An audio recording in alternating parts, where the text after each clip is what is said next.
Banjir di Kecamatan Bua, Kabupaten Luwu, Sulawesi Selatan tak hanya merendam permukiman warga.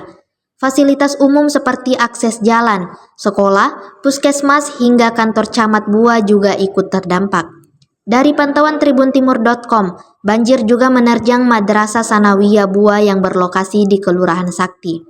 Akibatnya, ratusan buku-buku mata pelajaran rusak terendam banjir, serta fasilitas meja dan kursi ikut kotor. 1.300 rumah terendam. Hujan deras yang mengguyur wilayah hulu sungai pada Kamis 29 Mei 2025 mengakibatkan banjir dan tanah longsor di Kecamatan Bua, Kabupaten Luwu, Sulawesi Selatan.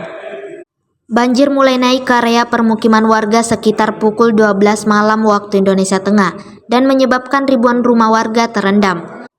Akibatnya, debit Sungai Bua meningkat signifikan dan bersamaan dengan pasang air laut menyebabkan luapan air ke wilayah permukiman. Wilayah yang terdampak banjir meliputi 9 desa dan kelurahan, yakni Desa Tiromanda, Paberasang, Baroa, Tanarigela, Putih, Posi, Padangkalua, Lengkong, serta Kelurahan Sakti. Banjirnya sekitar 1 meter. Setelah banjir ada lumpur di kelas-kelas? Ada lumpur sekitar mata kaki tingginya lumpur. Iya. Tadi sudah dibersihkan bersama pihak sekolah? Alhamdulillah sudah dibersihkan dan ada juga dari pihak TNI yang membantu membersihkan. Ada berapa ruangan Bu yang kena banjir? Sekitar 9 ruangan termasuk kantor dan musola, lab, perpustakaan. Yang rusak dari banjir ini apa Bu? Yang rusak kayaknya sekitar buku-buku saja yang rusak. Kalau peralatan seperti meja, kursi? Alhamdulillah tidak rusak, cuma kotor. Untuk proses pembelajaran nanti bagaimana ke depan Bu? Insya Allah kita benahi ini hari sampai besok dan hari Senin kita lanjut kembali untuk ujian sumatif akhir semester. Oh, sudah masuk semester ini? Sudah masuk.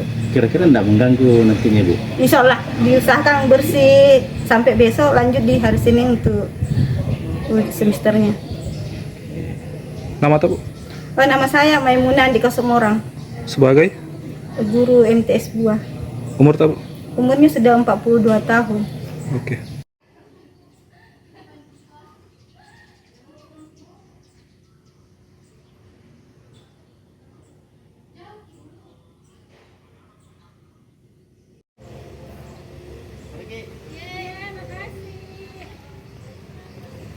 Download Tribun X sekarang, menghadirkan lokal menjadi Indonesia.